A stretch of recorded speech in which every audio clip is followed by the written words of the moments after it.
जय मसीह।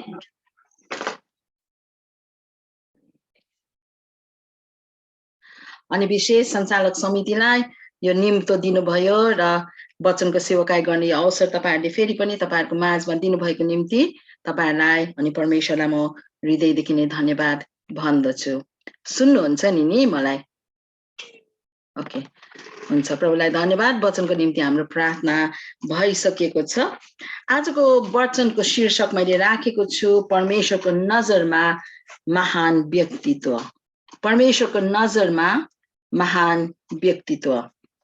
अब बाइबल धर्मशास्त्रमा हामीले हेर्दाखेरि धेरै नारीहरूको विषयमा उल्लेख गरिएको हामी पाउँदछौं अनि हामीले वचन हेर्दाखेरि ती नारीहरूको नामहरू पनि त्यहाँ उल्लेख गरिएको हामी पाउँदछौं। जस्तै पुरानो नियममा हामीले मोशाको दिदी मरियम, हामी एस्तर रानीको विषयमा, रुथको विषयमा, नयोमीको विषयमा अनि थुप्रै नारी दिदीहरूको विषयमा हामीहरूले लेखेको हामी पाउँदछौं। त्यसरी नै नयाँ नियममा हेर्दाखेरि पनि हामीलाई मरियम, यीशु प्रभुकी आमा, एलिशिबा, फिबी अरू थुप्रै दिदीबहिनीहरूको नाम हामीलाई थाहा छ। तर धर्मशास्त्रमा हामीले हेर्दाखेरि यस्ता कतिपय व्यक्तित्वहरू पनि छन् जसको नाम उल्लेख गरिएको छैन वचनमा। अनि जस्तै हामीले 12 वर्ष रगत बग्ने स्त्री भनेर भन्दछौं, अथवा हामीले विधवाको भेटी भनेर विधुवीको विषयमा हामी हेर्दछौं, 38 वर्ष पक्षघाती भनेर भन्दछौं अनि उनीहरूको त्यहाँ नाम उल्लेख गरिएको हामी पाउँदैनौं। तर अब नाम नभएको कारण उनीहरूको अस्तित्व नभएको या उनीहरू कम महत्व भएको भनेर हामीले भन्न मिल्दैन।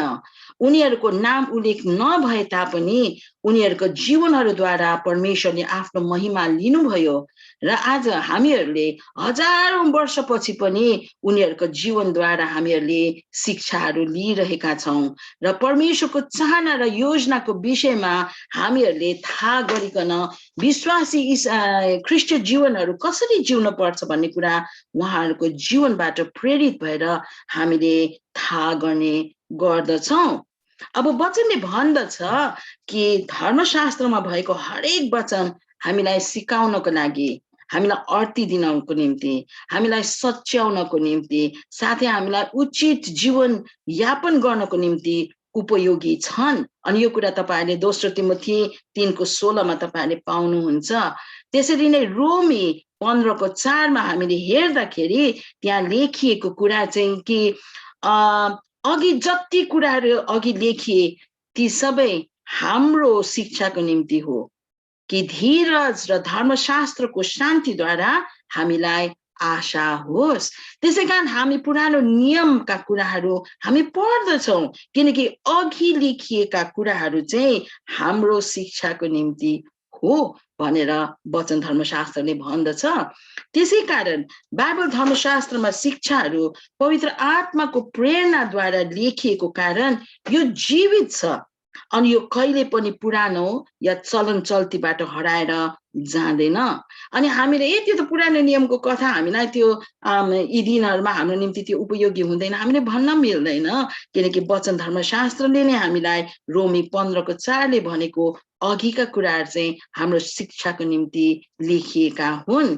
त्यसैकारण आज हामीले परमेश्वरको यो जीवित वचनबाट एउटा नाम उल्लेख नभएको एउटा नारीको विषयमा हामीहरू केही कुराहरू हेर्ने छौं र उहाँको जीवनद्वारा परमेश्वरले हामी प्रत्येकलाई के भन्न चाहनु भइरहेको छ त्यो कुरा हामीहरू एकदमै खुला हृदयले हामीहरूले थाहा गर्ने प्रयत्न गर्नेछौं।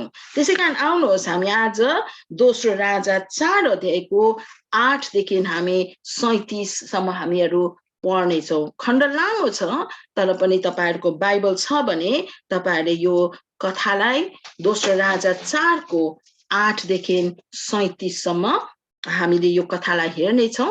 तपाईहरुले आफ्नो बाइबलमा कृपया हेर्नु होला। तपाईहरु बाइबल छैन पढ्न सक्नुहुन्न भने पढेको तपाईहरुले सुन्नु हुन अनुरोध गर्दछु। हुन्छ, आज हाम्रो निम्ति यहाँ नाम त बिर्स्यो, हाम्रो मन्जु दिदी भन्नुभयो नि, ओके, मन्जु दिदीले पढिदिनुहुन्छ भनेर सुनेको थिएँ। हुन्छ, पढिदिनु होला। हुन्छ, म वचन पढिदिनेछु। मेरो अलिक यो मेरो बाइबल चाहिँ अलिक पुरानो संशोधनको छ। तपाईहरुले नयाँसित अलिकति शब्दहरू नमिल्न सक्छ, तर पनि हामी एउटै हो त्यो बुझ्न सक्छौँ।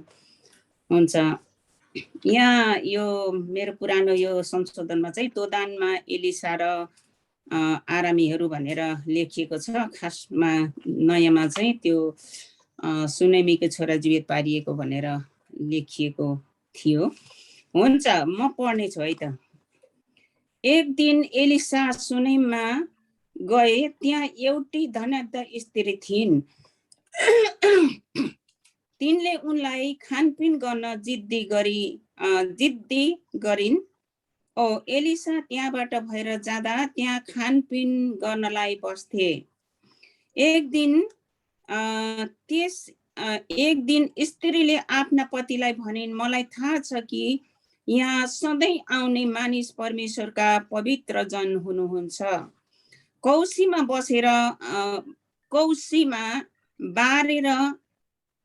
बारबेर गरेर तिनको निम्ति एउटा सानो कोठा बनाइदिउँ र त्यस कोठामा एउटा पलङ, एउटा टेबल, एउटा कुर्सी र एउटा बत्ती राखिदिउँ र तिनी यहाँ आउँदा त्यहाँ बस्ने गरून्। एक दिन जब तिनी आएर कौसीको कोठामा गएर विश्राम गर्नलाई पल्टे, तब तिनले आफ्नो चाकर गेहजीलाई भने, त्यस सुनेमी स्त्रीलाई बोलाएर ले। त्यसलाई बोलाएर ल्याए। जब तिनी ती अगमवक्ताको सामने आइन्, तब एलिसाले आफ्नो चाकरलाई भने, तिनलाई भन्, तिमीले हाम्रो निम्ति यी सबै दुःख गरेकी छौ। म तिम्रो निम्ति के गरौँ? के म तिम्रो निम्ति राजासित अथवा सेनापतिसित केही कुरा गरिदिउँ? तर तिनले जवाफ दिइन्, म त यहाँ मेरा आफ्नै मानिसहरूसित सन्तुष्ट छु। तिनले गेहजीलाई भने, उसो भए तिनको निम्ति म के गरौँ? त्यसले भन्यो, त्यसो भए एउटा काम गर्न सकिन्छ। तिनका कोही बाल बच्चा छैन औ तिनका पति वृद्ध छन्। तब एलिसाले भने, तिनलाई फेरि बोलाऊ। जब तिनी ढोकामा देखा परिन्, तब एलिसाले भने, यही बेला अर्को वर्ष तिम्रो काखमा एउटा छोरो हुनेछ। तर तिनले भनिन्, होइन, मेरा प्रभु तपाईं त परमेश्वरका जन हुनुहुन्छ औ आफ्नी दासीसँग तपाईं झुट बोल्नुहुन्न। अर्को वर्ष एलिसाले अघि भने झैं समयमा तिनी गर्भवती भइन् र एउटा छोरो जन्माइन्। जब छोरा बढ्यो, तब एक दिन त्यो आफ्नो बाबु भएको ठाउँमा कटनी गर्नेहरू कहाँ गयो। एकासी त्यसले आफ्ना बाबुलाई कराएर भन्यो, मेरो कपाल दुख्यो। त्यसका बाबुले त्यसलाई आमा कहाँ आफ्नो एउटा नोकरलाई पुर्याउन लगाए। त्यसले ठिट्टालाई आमा कहाँ पुर्यायो। त्यो ठिट्टा आफ्नो आमाको काखमा मध्य दिनसम्म बसिरह्यो। त्यसपछि त्यो मर्यो। त्यस स्त्रीले माथि गएर त्यस ठिट्टालाई परमेश्वरका जनको ओछ्यानमा राखिदिएर ढोका लगाई बाहिर निस्केर गइन्। तब तिनले आफ्ना पतिलाई बोलाएर भनिन्, मलाई एउटा नोकर र एउटा गधा पठाइदिनुहोस्। म जति सक्दो चाँडो परमेश्वरका जन कहाँ जानुपर्छ। त्यसपछि सिधै आउने छु। तिनले सोधे, आज किन जानु पर्यो? आज न त औँसी हो न विश्राम दिन हो। तिनले भनिन्, जेसुकै होस्। गधा कसिदिएपछि तिनले आफ्नो नोकरलाई भनिन्, मैले नभनुन्जेल धपाउँदै हिँड औ ढिलो नगर। यसरी तिनी हिँडिन् र कर्मेल डाँडामा परमेश्वरका जन कहाँ आइन्। ती परमेश्वरका जनले तिनलाई टाढैबाट आइरहेकी देखेर आफ्नो चाकर गेहजीलाई भने, त्यो आउने त सुनेमी स्त्री हो। दगुरेर गएर त्यसलाई भेटेर सोध, के सबै कुरा कुशल छ? के तिम्रा पति कुशल छन्? के तिम्रो बालकलाई कुशल छ? तिनले यी सबैको जवाब पठाइन्, सबै कुशलै छन्। जब तिनी डाँडामा परमेश्वरका जन कहाँ पुगिन्, तब तिनले उनका खुट्टा समातिन्। तिनलाई हटाउनलाई गेजी अघि सरेर आयो, तर परमेश्वरका जनले भने छोडिदे, तिनलाई साह्रै ठुलो कष्ट परेको छ। परमप्रभुले त्यो कुरा मबाट लुकाएर मलाई केही भन्नुभएको छैन। तिनले भनिन्, हे मेरा प्रभु, के मैले छोरो मागेको थिएँ र? मलाई आशा दिएर निराशा नपार्नुहोस् भनी बिन्ती गरेको थिइनँ र? तब एलिसाले गेहजीलाई भने, तेरो कमर कस, यो मेरो लौरो लिएर कुदिजा। यदि बाटोमा कसैलाई भेटिस् भने त्यसलाई अभिवादन गर्न नअडी। औ कसैले तँलाई अभिवादन गर्यो भने त्यसलाई जवाफ नदे। यो मेरो लौरो त्यस ठिट्टाको मुखमा राखिदे। तर आमा चाहिँले कराएर भनिन्, परम प्रभुको जीवन र तपाईको जीवनको शपथ खाएर म भन्दछु कि म तपाईलाई छोड्ने छैन। यसैले तिनी उठेर त्यस स्त्रीको पछि लागे। गेजीले चाहिँ उनीहरूको अघि गएर त्यो लौरो त्यस ठिट्टाको मुखमा राखिदियो, तर कुनै आवाज आएन औ प्राण फर्केको कुनै लक्षण पनि देखिएन। यसै कारण एलिसालाई भेट गर्न त्यो फर्की गएर तिनलाई त्यो केटो त जागेन भनी बताइदियो। एलिसा घरभित्र पसे र तिनले ओछ्यानमा राखेको त्यस ठिट्टालाई मरिसकेको भेट्टाए। तिनी कोठाभित्र पसेपछि ढोका थुनेर परमप्रभुलाई प्रार्थना गरे। त्यसपछि ओछ्यानमाथि चढेर आफ्नो मुख त्यसको मुखमा, आफ्नो आँखा त्यसको आँखामा र आफ्नो हात त्यसका हातमा राखेर त्यस बालकमाथि लमतन्न पर्सिए। औ जब तिनले त्यसलाई थिचे तब त्यस बालकको शरीर तातो हुँदै आयो। एलिसा उठेर एकपल्ट कोठाभित्र यताउता हिँडे। त्यसपछि फेरि ओछ्यानमा चढेर तिनी त्यसमाथि लमतन्न परे। त्यस ठिट्टाले 7 खेप छिउ काट्यो। तब त्यस ठिट्टाले आँखा खोल्यो। तब ती अगमवक्ताले गेहजीलाई बोलाएर भने, त्यो सुनेमी स्त्रीलाई बोलाऊ। त्यसले तिनलाई बोलायो। तब अगमवक्ताले भने, तिम्रो बालकलाई लैजाऊ।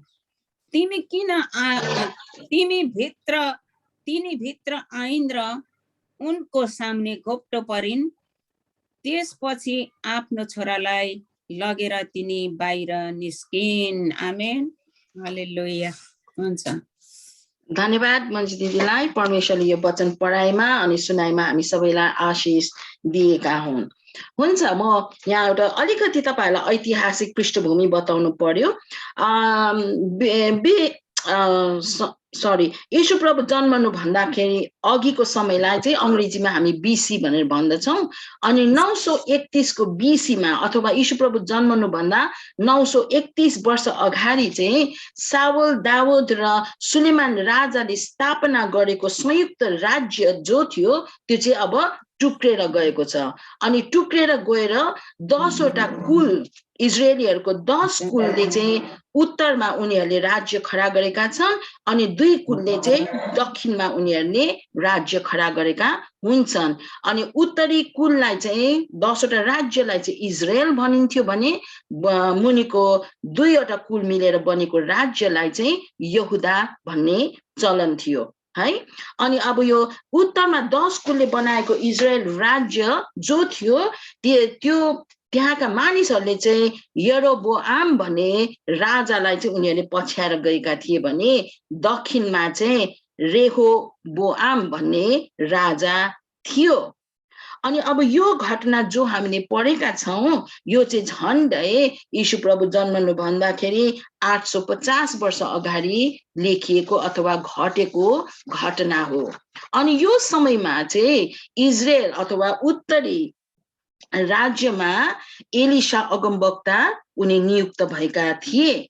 अनि एलिशा चाहिँ एउटा किसानको छोरा अनि उनको बाबुको नाम चाहिँ शापात थियो।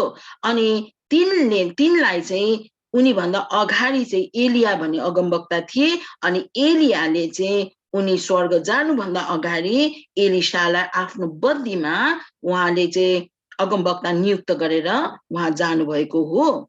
अब दोस्रो राजा 3 को 11 मा हामीले हेर्दाखेरि यहाँ चाहिँ यहोशापात राजा चाहिँ त्यति बेला यहुदाका राजा थिए। अनि उनलाई चाहिँ यो एलिशाको विषयमा थाहा थियो र उनले दोस्रो राजा 3 को 11 मा उनले भन्दछ कि यहुदाको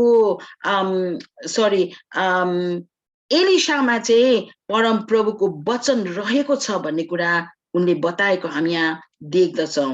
परम प्रभुको वचन चाहिँ एलिशामा थियो। अनि एलिशा अगमवक्तामाथि परमेश्वरले आफ्नो आत्मा खन्याउनु भएको थियो र उनी चाहिँ त्यति बेला ठाउँ ठाउँमा घुम्दै फिर्दै परमेश्वरको राज्यको काम उहाँले गर्दै हिँड्थे। अनि आज यस वचनको यो खण्डमा हामीले हेर्दाखेरि हामी यहाँ एउटा नारीको विषयमा हामीले हेर्यौं। अनि त्यो नारीको हामीले कहीँ पनि नाम हामीले उल्लेख भएको हामीले पाएनौं। तर उनी चाहिँ सुनैम भन्ने ठाउँमा उनको बसोबासो भएको कारणले उनलाई चाहिँ सुनैमी स्त्री भनेर सम्बोधन गरिएको हामी पाउँछौं। सुनैमको ठाउँमा बसेको कारणले उनलाई सुनैमी भनिएका हुन्। अब हाम्रो वचनको संशोधनमा नेपाली वचनको संशोधनमा यो शब्द हामी पाउँदैनौं। तर हामीले अंग्रेजीमा किङ जेम्स भर्सनको बाइबललाई हामीले हेर्दाखेरि जुन बाइबल चाहिँ म हेर्छु त्यो बाइबलमा हेर्दाखेरि यो पहिलो पदमा एलिशा चाहिँ सुनैममा गए जहाँ एकजना महान स्त्री थिइन् भनेर लेखिएको छ। अंग्रेजी बाइबलमा किङ जेम्स भर्सनमा तपाईले हेर्नुभयो भने त्यहाँ लेखिएको चाहिँ And it fell on a day that Elisha passed to Shunem where there was a great woman भनेर यिनलाई एउटा महान व्यक्ति भनेर वचनमा उनको विषयमा लेखिएको हामी पाउँदछौं। अनि यो चाहिँ अब नेपाली भाषाको संशोधनमा हामीले देख्दैनौं। तर पनि उनी एक महान व्यक्तित्व भएको कुरा हामीले उनको जीवनको विषयमा पढेर हामीले थाहा गर्न सक्दछौं। अब संसारको नजरमा हामीले हेर्दाखेरि हामी महान बन्ने हो भने अहिलेको जमानामा हामी धेरै पढेको अथवा धेरै धनी अथवा हामीले एकदमै परोपकारी कामहरुमा एकदमै संलग्न भएका छौं भने अथवा अति नै भयंकर सुन्दरीहरु छौं भने हामीलाई महान भन्ने चलन छ। तर परमेश्वरको नजरमा हामी कसरी चाहिँ महान बन्न सक्दछौं? यो छोरी मान्छेलाई चाहिँ परमेश्वरले किन चाहिँ महान भनेर सम्बोधन गरिएको छ त? उनको विषयमा किन चाहिँ उनलाई चाहिँ महान भनेर वर्णन गरिएको छ त? हामी आज यिनको जीवनबाट केही कुराहरू हामी हेर्ने छौं। सबैभन्दा पहिला उनी महान थिइन् किनकि उनमा चाहिँ सेवाको हृदय थियो, उनमा चाहिँ सेवाको आत्मा थियो। यो कुरा तपाईले 8 देखि 10 पदमा तपाईले हेर्नुभयो भने तपाईले यो कुरा पाउनुहुन्छ। एलिशा अगमवक्ता सुनैम भएर जाँदा उनी प्राय जस्तो यो छोरी मान्छेको घरमा, यो स्त्रीको घरमा उनी बास बस्ने गर्दथे। अब त्यस जमानामा हामी सम्झौं है, त्यो जमानामा झन्डै 3000 वर्ष अगाडिको कुरा हामी गरिरहेका छौं। अहिलेको जस्तो होटलहरुको सुविधा अवश्य पनि थिएन। अनि मानिसहरु प्राय जस्तो घुम्दै हिँड्ने प्रभुका दासहरुले प्राय जस्तो चिनाजानीहरुको घरमा नै उनीहरुले बास बस्ने चलन थियो। अनि यहाँ पनि यस स्त्रीले सधैं नै एलिशाको निम्ति अतिथि सत्कार गरेको हामी बुझ्दछौं। तर उनले केवल खानपिनको लागि मात्र बन्दोबस्त नगरिकन एलिशाको निम्ति एउटा बस्ने कोठाको पनि प्रबन्ध मिलाएको हामी यहाँ देख्दछौँ। एलिशा चाहिँ परमेश्वरको पवित्र जन भएको कुरा उनले थाहा गर्न सकेका थिए र उनको सुविधाको लागि सक्दो प्रबन्ध मिलाउनको निम्ति उनले प्रयास गरेको हामी यहाँ पाउँदछौँ। उनलाई यहाँ कसैले अराएको छैन है, तर उनले आफ्नै विचार आफ्नै बुद्धिले उनले आफ्नो श्रीमानसँग उनले सल्लाह गरेर उनले भनेको यहाँ कौसीमा बारबेर गरेर तिनको निम्ति एउटा सानो कोठा हामी बनाइदियौँ र त्यस कोठामा एउटा पलङ, एउटा टेबल, एउटा कुर्सी र एउटा बत्ती राखिदियौँ र तिनी यहाँ आउँदा त्यहाँ बस्ने गरून्। यो तपाईहरुले 10 पदमा हामी पाउँदछौँ। उनले एलिशाको निम्ति उनीहरूको कौसीमा बारबेर गरेर एउटा सानो कोठा बनाइदिने यहाँ इच्छा राखेको हामी देख्दछौँ अनि आफ्नो श्रीमानसँग उनले सल्लाह गरेको छ। एलिशाको लागि एकान्तमा बसेर आराम गर्ने, प्रार्थना र ध्यान गर्ने, पढ्ने र विश्राम गर्ने ठाउँको आवश्यकता उनले महसुस गरेका थिए र उनले आफ्नो कौसीमा उनको निम्ति एउटा सानो कोठा तयार गर्ने विचार उनले आफ्नो श्रीमानलाई गरे।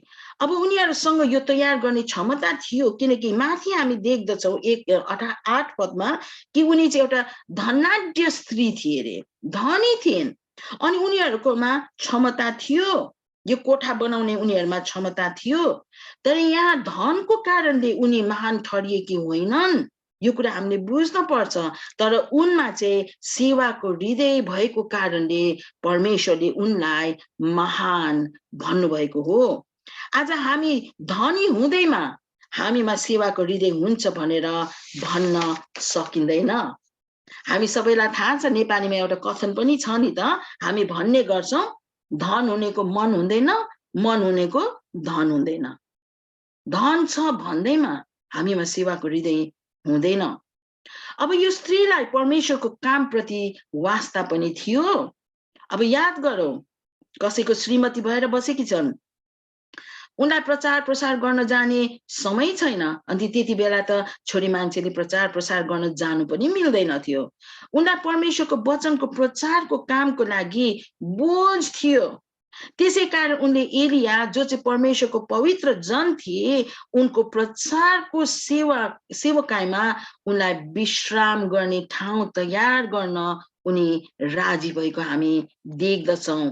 उनले आफ्नो क्षमता अनुसार र परमेश्वरबाट पाएको वरदान अनुसार परमेश्वरको राज्य विस्तारको निम्ति सेवा गरेको हामीले यहाँ देख्न सक्दछौँ।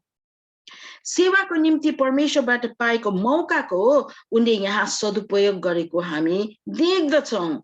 त्यति मात्र होइन, उनले सबै गर्नको लागि आफ्नो श्रीमानको पनि उनले सल्लाह लिएको हामी देख्दछौँ। यो चाहिँ घर सल्लाह हो र उनको श्रीमानले पनि उनलाई उनको सेवकाईमा यहाँ सहायता पुर्याएको हामी देख्दछौँ। यसबाट हामीले लिनुपर्ने शिक्षा के हो त? हामी छोरी मानिसहरूलाई प्रभुले दिनुहुन्छ, दर्शनहरू दिनुहुन्छ, परमेश्वरले हामी छोरी मानिसहरूलाई सेवाको वरदानहरू दिनुहुन्छ। तर आज हामीहरू चाहिँ एक्लो नभएर हामीहरू श्रीमानहरू हाम्रो साथमा भएको कारणले एक्लै त्यो दर्शनहरू हामीले पुरा गर्न हामीलाई मिल्दैन।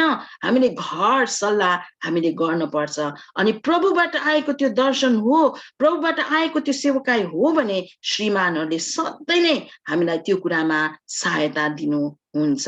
आमेन। हामी कतिपय अवस्थामा हामीहरू श्रीमानहरूले हामीलाई साथ दिँदैन भनेर हामी भन्छौँ, गुनासो गर्छौँ। तर एकछिन हामीले विचार गर्नुपर्ने कुरा चाहिँ के त्यो प्रभुबाट आएको हो? हामीले त्यो विचार गर्नुपर्छ। प्रभुबाट आएको कुरामा श्रीमान श्रीमतीको जहिले पनि सहमति हुन्छ। आज हामी कतिजनालाई अतिथि सत्कार गर्न अब हामीलाई मन पर्दैन, घरमा पाहुना नआए पनि हुन्थ्यो भनेर हामी भन्छौँ।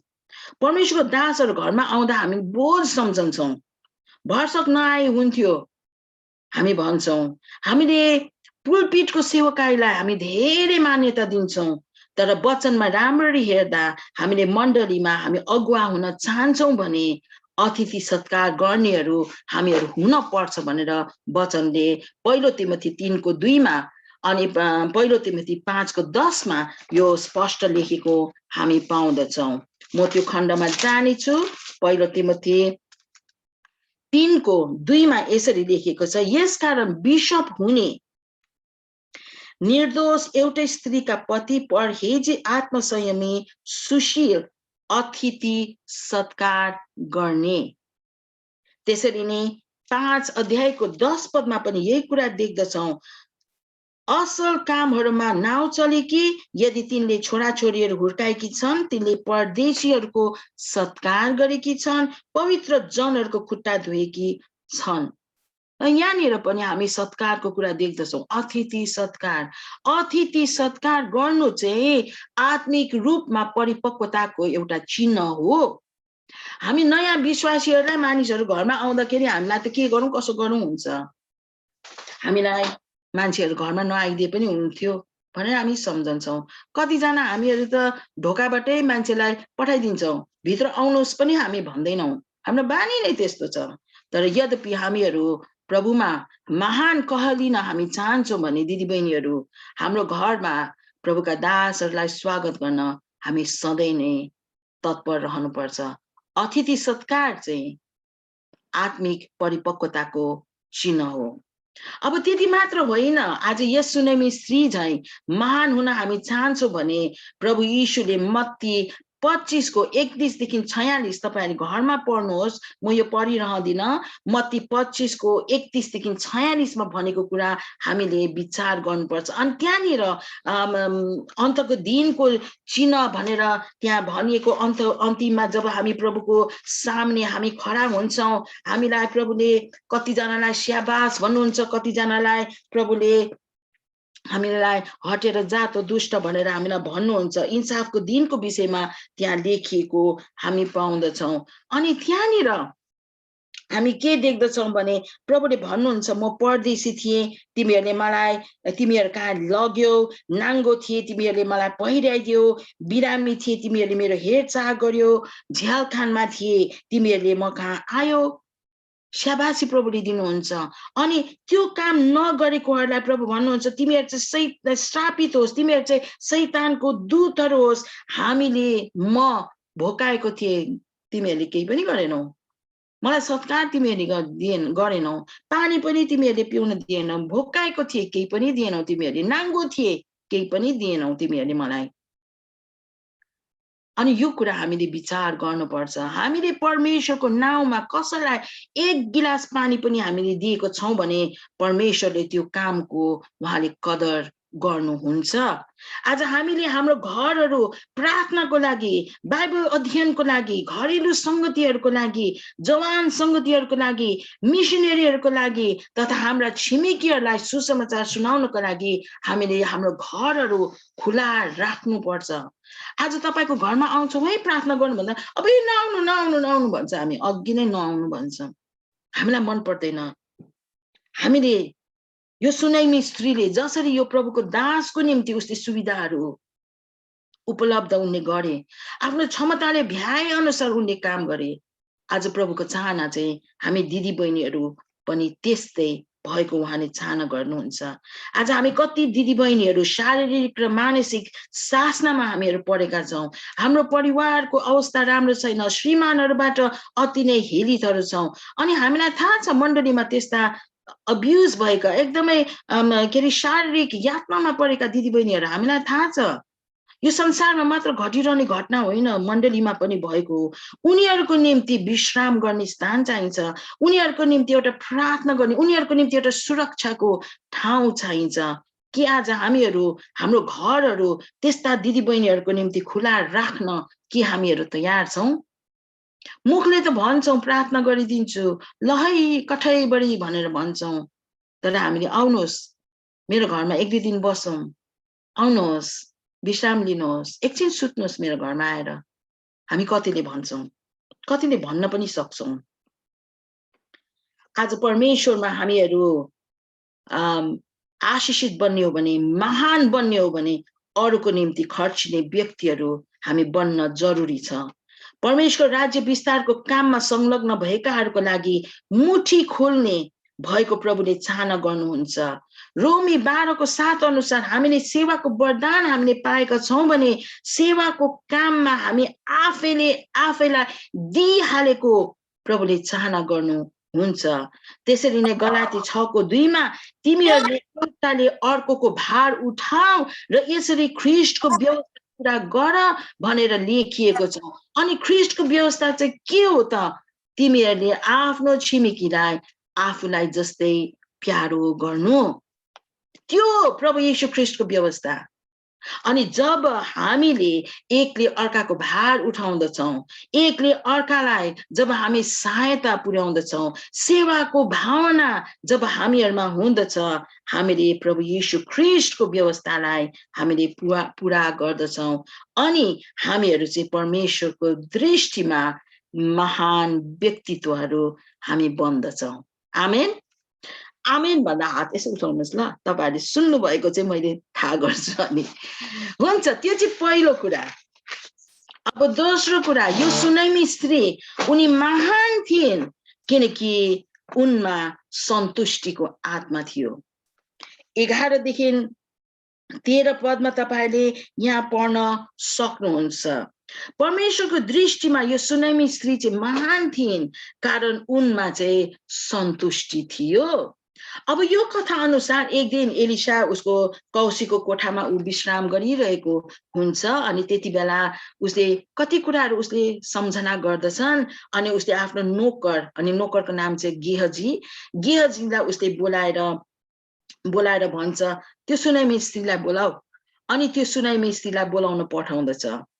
अब इजरायल देशको अगमवक्ता भएको कारणले हामीले बुझ्नु पर्ने चाहिँ एलिशाको पहुँच चाहिँ राजा र देशका ठूला गण्यमान्य व्यक्तिहरूसम्म थियो। त्यसैकारण त्यस सुनैमी स्त्रीले गरेको अतिथि सत्कार र उनी प्रति गरेको त्यो सेवा प्रति चाहिँ एलिशा एकदमै कृतज्ञ छ, एकदमै धन्यवादी छ र उनको निम्ति चाहिँ केही गरिदिने विचार उनको मनमा आउँछ। अनि त्यसपछि उनले चाहिँ राजा र सेनापतिहरूलाई भनसुत गरिदिने चाहिँ प्रस्ताव उनले त्यस छोरी मान्छेलाई राख्दछन्। उनी एकदमै खुसी छन्। अब तिम्रो निम्ति के गरिदिउँ त? म राजालाई भनिदिउँ, सेनापतिलाई भनिदिउँ। अनि तर यो छोरी मान्छेको जवाफ हामीले देख्दछौँ 13 पदको अन्तिम खण्डमा उसले भन्दछ, तर तिनले जवाफ दिइन्, म त यहाँ मेरो आफ्नै मानिसहरूसित सन्तुष्ट छु। म त यहाँ मेरा आफ्नै मानिसहरूसँग सन्तुष्ट छु। अर्थात् उनलाई कुनै कुराको पनि खाँचो थिएन, कुनै कुराको पनि उनलाई लोभ थिएन। आज मानिलिउँ हामीलाई कसैले यो प्रश्न गर्ने हो भने हामीले के भन्ने थियौं होला? अब मलाई त यो देऊ त्यो देऊ त्यो देऊ, ओ राजा सेनापति, ओ माई गुडनेस, मलाई त यो पनि चाहिएको छ, त्यो पनि चाहिएको छ, त्यो पनि चाहिएको छ। हामी त के माग्थ्यौं होला। किनकि हामी यस्तो संसारमा हामीहरू जिरहेका छौं जहाँ सबै मानिसहरू अझै धेरै अझै नयाँ त्यस्तो कुराहरू पाउनको निम्ति हामी दिनहुँ होडबाजी हामी खेलिरहेका छौं। आजको संसारले भौतिक कुराहरूलाई धेरै मान्यता दिँदछ र चारैतिर असन्तुष्टि मात्र हामीले पाउँदछौं। हामीलाई हाम्रो जागिरहरूसँग सन्तुष्टि छैन, हाम्रो 3 कोठे घरसँग हामीलाई सन्तुष्टि छैन, हाम्रो मोबाइल फोनसँग हामीलाई सन्तुष्टि छैन, हाम्रो श्रीमान या श्रीमतीसँग पनि हामीलाई सन्तुष्टि छैन। हेर त पढेको श्रीमान, उसले त यस्तो पो गर्छ। त्यो पढेको श्रीमानले श्रीमतीलाई यति टेल पो सुन्याएर दियो त। हामीलाई आफ्नै श्रीमानहरूसँग हामीलाई सन्तुष्ट छैन। हेर तिम्रो भुँडी त कत्रो ठुलो, पढेको श्रीमान त कुदेर कस्तो स्लिम भएको छ। हामीलाई हाम्रो श्रीमानहरूसँग सन्तुष्ट छैन। हाम्रो छोरा छोरीहरू र उनीहरूको पढाइ, उनीहरूको उपलब्धिसँग हामीलाई सन्तुष्ट छैन। अनि हामी के भन्छौं? फलनी आन्टीको छोरा, फलनी अंकलको छोरी देखेको छ। हामीलाई आफ्नोसँग हामीलाई सन्तुष्ट छैन। यतिसम्म के हामी युकेमा छौँ, हामीलाई युकेको मौसमसँग पनि हामीलाई सन्तुष्टि छैन। आज हेर्नु नि बाहिर पानी परिरहेको छ अनि हामी के भन्छ, फोन गरेर हामी के भन्छ, यहाँ त कस्तो पानी परेर। हामीलाई कुनै कुराको पनि हामीलाई सन्तुष्टि छैन। हामीलाई युकेको सुविधासँग पनि हामीलाई सन्तुष्टि छैन। भन्ने नै हो भने थाहै नपाई हामीहरू पनि एक असन्तुष्ट पुस्तामा दिन प्रतिदिन हामी परिणत भइरहेका छौँ। वचन धर्मशास्त्रमा इजरायलीहरूलाई हामीले हेर्दाखेरि उनीहरूलाई मिश्र देशको बन्धनबाट छुटाएर मोसाले ल्याउँदाखेरि उनीहरूले मोसाको विरुद्धमा परमेश्वरको विरुद्धमा घरि उनीहरूले गनगन गरेको हामीले धर्मशास्त्रमा हामी पढ्दछौँ। किनकि उनीहरू असन्तुष्ट थिए। उनीहरूले खाना पाएनन्, असन्तुष्ट। मासु पाएन, असन्तुष्ट। उनीहरूले पानी पाएनन्, असन्तुष्ट। आज परमेश्वरको उपस्थिति उनीहरूसँग थियो। बादलको खाँबामा, आगोको खाँबामा उनीहरूसँग परमेश्वरको उपस्थिति हुँदा हुँदै पनि भौतिक कुराहरूको कमीको कारणले गर्दाखेरि उनीहरूको आस्था चाहिँ खानेकुरामा, लाउने कुरामा भएको कारणले उनीहरू असन्तुष्ट रहे। आज हाम्रो जीवनमा पनि परमेश्वरको उपस्थिति छ, तर भौतिक कुराको लोभले हामीहरू कहिले पनि सन्तुष्ट हामी बन्न सक्दैनौँ। पहिलो तिमोथी 6:6-8 तपाईले पढ्नुभयो भने त्यहाँ सन्तुष्टता सहितको भक्ति नै ठुलो लाभ हो भनेर लेखिएको छ।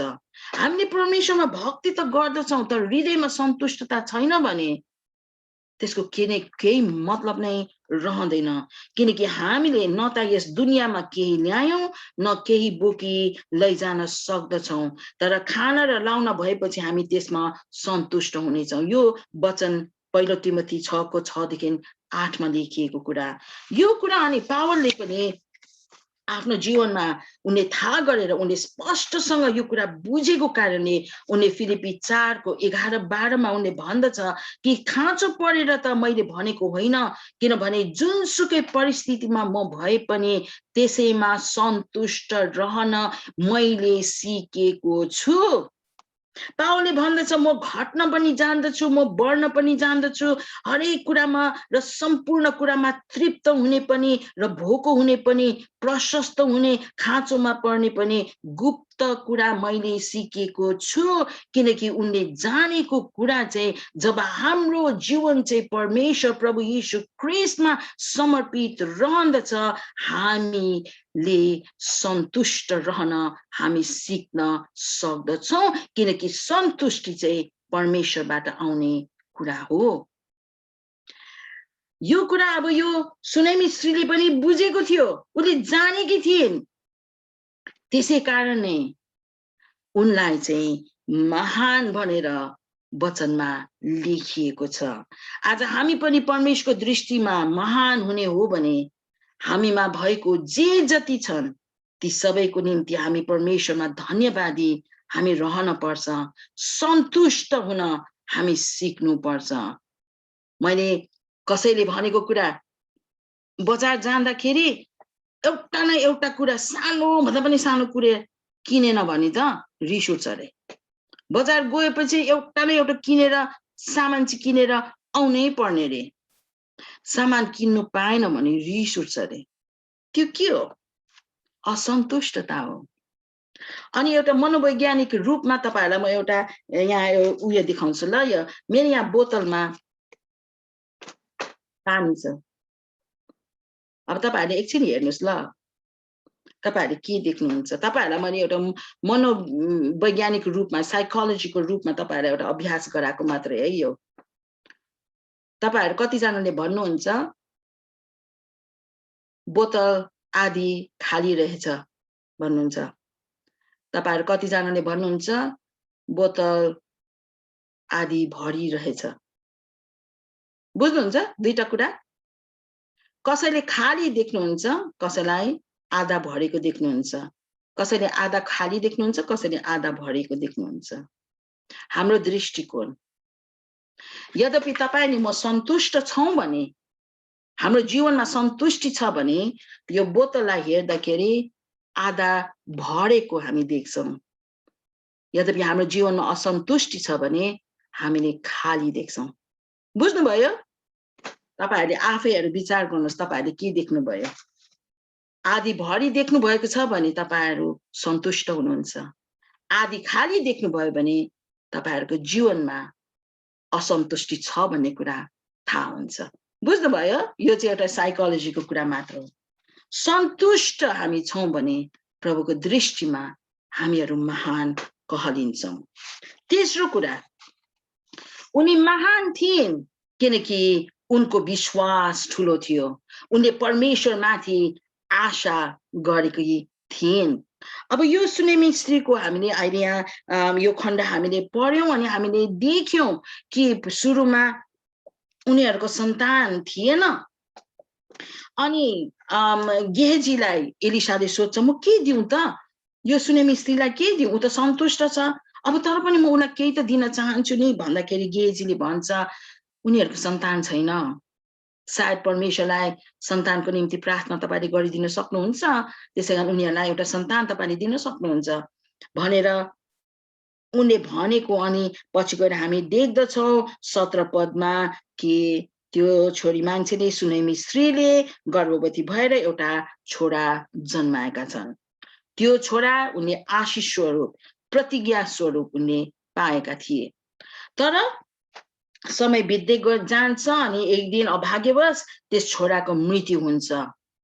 अनि मृत्यु भइसकेपछि अब हामी त्यो घटना तपाईले 18 पददेखि पढ्दै जाँदाखेरि तपाईले त्यो खण्ड तपाईले देख्नुहुन्छ। त्यो छोराको मृत्यु भएपछि हामी यहाँ देख्दछौं त्यो सुनेमी स्त्रीले उले विलाप गरेको छैन। उले यतिसम्म कि आफ्नो श्रीमानलाई पनि छोरा बित्यो भनेर भनेको छैन। तर उसले यहाँ गरेको कुरा चाहिँ उसले आफ्नो छोरालाई लगेर त्यो माथिको त्यो कोठा, कौसीको कोठामा लगेर उसले त्यहाँ पलङमा उसले त्यो छोरालाई सुताएको हामी यहाँ देख्दछौं। अनि एलिसा अगमवक्ता चाहिँ परमेश्वरको जन हो भन्ने कुरामा उनी अति नै विश्वस्त भएको कारणले उनी कहाँ गएको हामी यहाँ देख्दछौं। उनकोमा जाने उनी यहाँ बन्दोबस्त गरेको छ। आफ्नो श्रीमानलाई एउटा नोकर, एउटा गधा पठाइदिनु मेरो निम्ति, म चाहिँ अगमवक्ताकोमा जानेछु। अनि उनी जान्दछन्। अनि उनी जाँदाखेरि कर्मेल डाँडाको त्यहाँनिर उनी पुग्दछन् अनि टाढैबाट एलिसाले उनलाई आउँदै गरेको उनले देख्दछन्। अनि उनले गेहजीलाई भने, त्यो आउँदै गरेको त सुनेमी स्त्री होइन र? अनि जा गएर त्यसलाई भेटेर सोध, जा गएर त्यसलाई प्रश्न गर भनेर एलिसाले भन्दछ। अनि 26 पदमा दगुरेर गएर त्यसलाई भेटेर सोध, के सबै कुशल छ? के तिम्रा पति कुशल छन्? के तिम्रो बालकलाई कुशल छ? तिनले यो सबैको जवाफ पठाइन्, सबै कुशलै छन्। उनको विश्वास, यो सुनेमी स्त्रीको विश्वास यति ठूलो थियो कि उनले चाहिँ गेहजीले उनलाई प्रश्न गर्दाखेरि उनले, तिम्रो श्रीमान ठिकै छ? मेरो श्रीमान कुशलै छ। तिम्रो छोरा बालकलाई कुशलै छ? मेरो बालक कुशलै छ। बालक त मरिसक्यो नि। बालक त मरेर त्यो माथि कोठामा उसले सुताइरहेको छ। तर उसको यो जवाफमा हामी शंका भेट्दैनौं। उसको यो जवाफमा दुविधा छैन, उसको जवाफमा रिस छैन, उसको जवाफमा संकोच छैन। उनको छोराको लास कौसीको कोठामा उनले नै लगेर राखेको भए तापनि उनले यहाँ जवाफ दिन्दछन्, सबै कुशलै छन्। कारण परमेश्वरको दासद्वारा चाहिँ आफ्नो छोरा उनले फिर्ता पाउने कुरामा उनले कुनै रीतिले पनि शंका गरेका छैनन्। उनले परमेश्वरमाथि आशा राखेको हामी यहाँ देख्दछौं। आज हामी प्रत्येकको जीवनमा घटी, कमी, रोदन, आँसु, पीडा, कष्ट, परीक्षाका कुराहरू आउँछ नै। याकुब 1:3 अनुसार यो हाम्रो विश्वासको जाँच हो। हाम्रो जीवनमा जब परीक्षा आउँदछ त्यसबाट चाहिँ हाम्रो जीवनमा मेरो जीवनको विश्वास कत्रो रहेछ, कतिको रहेछ भनेर हामी आफैले जाँच गर्न सक्छौं।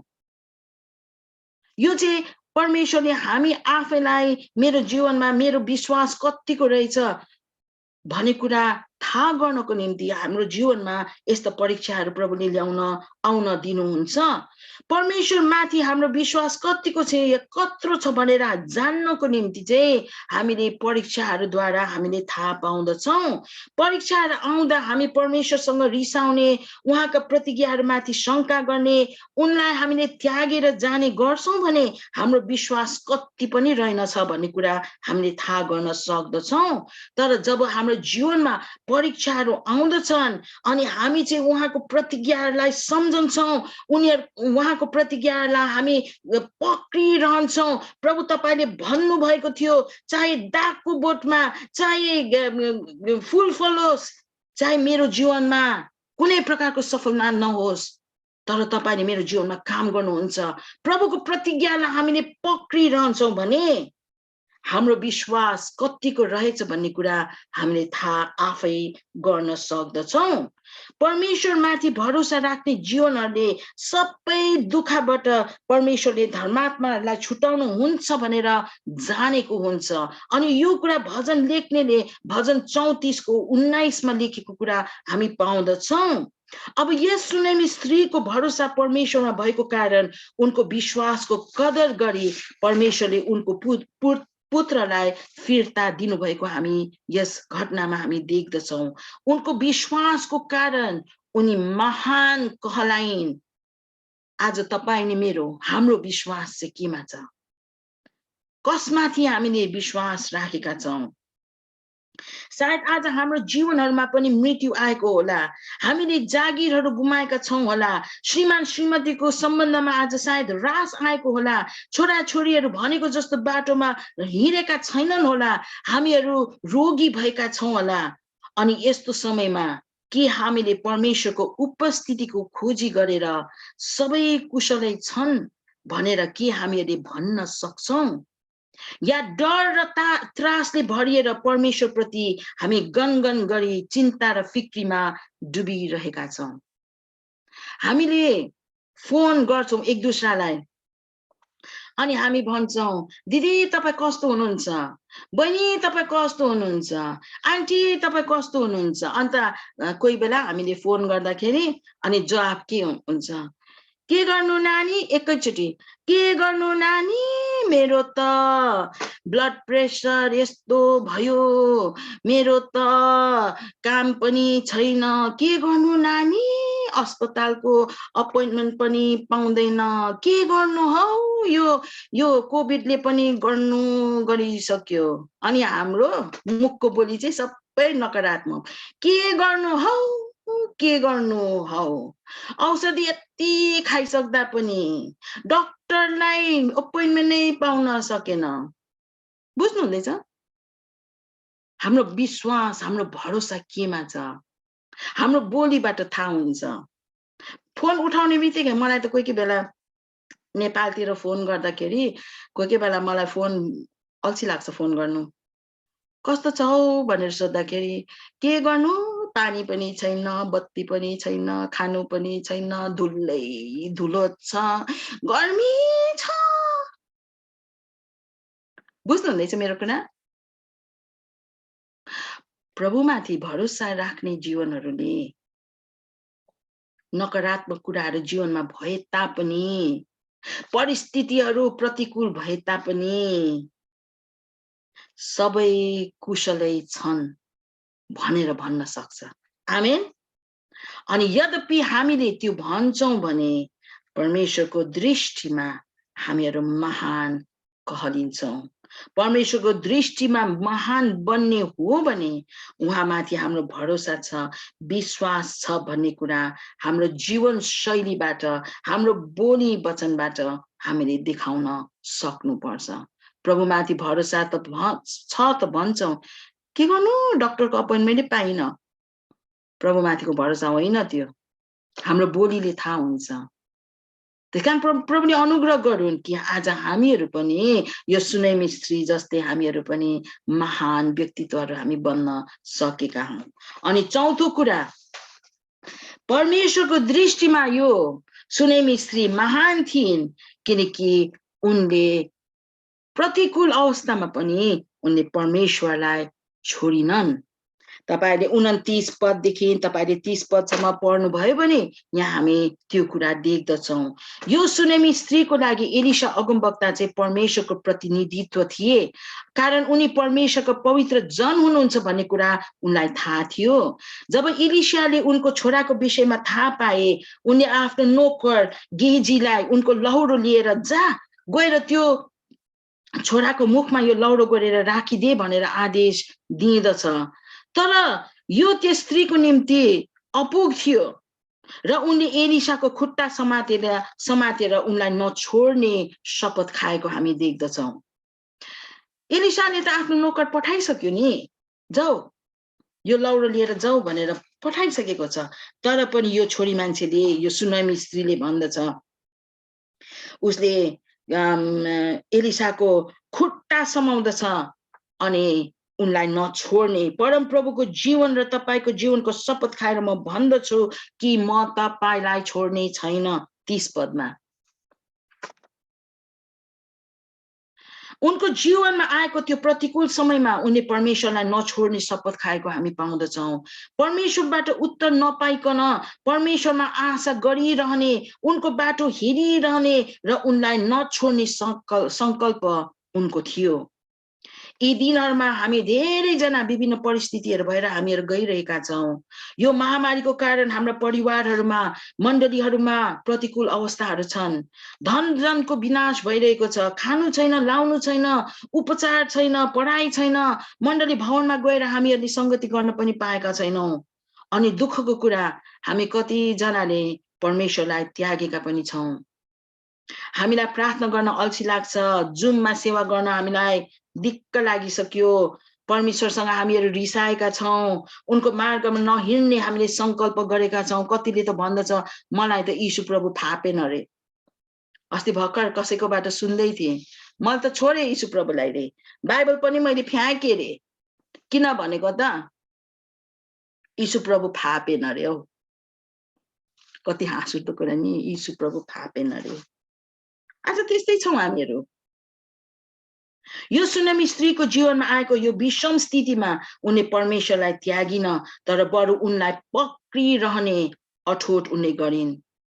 म तपाईलाई छोड्ने छैन भनेर उनले शपथ खाएको कारण परमेश्वरको नजरमा उनी महान कहलाइन्। के आज हामीले यो भन्न सक्छौं? भजन त हामीले गाउँछौं नि, अघि पनि हामीले गाइरहेका थियौं भजनहरु। चाहे दागको बोटमा कुनै फल नफलोस्, चाहे मेरो जीवनमा कुनै प्रकारको सुधार नै नआओस्, चाहे हाँस्न परोस्, चाहे रुन परोस्, जीवनको अन्तिम घडीसम्म परमेश्वर प्रति विश्वास योग्य नै म भइ नै रहनेछु। आज हामी भजन त गाउँदछौं,